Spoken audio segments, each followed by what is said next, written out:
ስሜ ዶክተር አብታሙ እባላለሁ። የስራ ድርሻዬ በማቸከር ወረዳ እንስሳትና ዓሳ ጽሕፈት ቤት ውስጥ የእንስሳት ሕክምና ሙያተኛ ነኝ።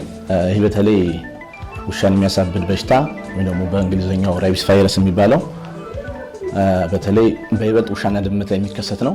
መነሻው ውሻና ድመት ላይ ይሁንም እንጂ ሞር የሚያጠቃው ግን የቤት እንስሳቱን ላይ ያጠቃል። እንዲሁም ሰውን ጨምሮ ደመ ሞቃት ወይም ደግሞ ዋርም ብለድድ የሚባሉትን አጠቃላይ ሰውን በመጨመር የሚያጠቃ በሽታ በጣም አስቀያሚ ነውና ኮዛቲቭ ኤጀንቱ ወይም ደግሞ መነሻው ሊዛ ቫይረስ በመባል የሚታወቀው ይህ ራቢስ በሽታ በጣም አስቀያሚና አስከፊው በተለይ ሰው ላይ ሲመጣ ደግሞ በጣም አስቸጋሪ ነውና አንድ ምልክቱ ከተነሳ በኋላ መዳን የማይቻል ስለሆነ አስቀድሞ መከላከል ላይ ነው ስራዎችን መስራት የሚገባውና በጣም አስከፊና አስቀያሚ በሽታ ነው።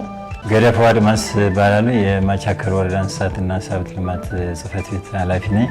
ይህም በሽታ ለመታደግ ወይም ለመከላከል እንደ ተቋም እየሰራ ናቸው ያሉ ስራዎች ምን ናቸው የሚለውንም በተለይ ይህን በሽታ አስከፊና ዘግናኝ መሆኑን በመገንዘብ በተቋም ደረጃ በተለይ ከአጋር ተቋሞች ጋር በመነጋገር ከጤና ጽሕፈት ቤትና እንስሳት ጽሕፈት ቤት ሲደመር ረጂ ፕሮጀክቶችም ዋን ሄልስ በሚባል ፕሮጀክትም በወረዳችን ውስጥ ባሉ የቀበሌ ባለሙያዎችም በወረዳ ደረጃ በማምጣት እንስሳትና ሰው ጤና ላይ ችግር የሚፈጥሩ በሽታዎችንም ለመታደግ ለተከታታይ 2 ቀን ስልጠና የተሰጠበት ሁኔታም አለ።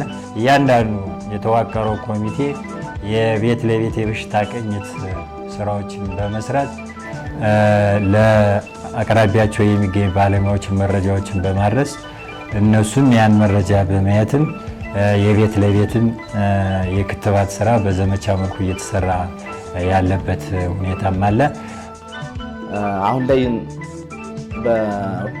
ህብረተሰቡን አንቀሳቅሰን ክትባት እየሰራን ነው። በተለይ ውሻና ድመት ላይ መነሻዎቹ እነሱ ስለሆኑ በስፋት እየሰራን ነው። አሁን በተለይ ወደ 24 የሚጠጉ ቀበሌዎች አሉ። ሁሉም ላይ ክትባቱን በማሰራጨት አክቲቭሊ ህብረተሰቡን አንቀሳቅሰን ስራ ላይ ነው የምንገኘውና በጣም አሪፍ እንቅስቃሴ ነው ያለው። ሰውም በደንብ እንትን ብሎት በደንብ ኤክስቴንሽኑን ሰምቶን በደንብ እያስከተበን ያለ ይሄ በጣም መቀጠል የሚገባው ነው። ይበል የሚያሰኝ ነው።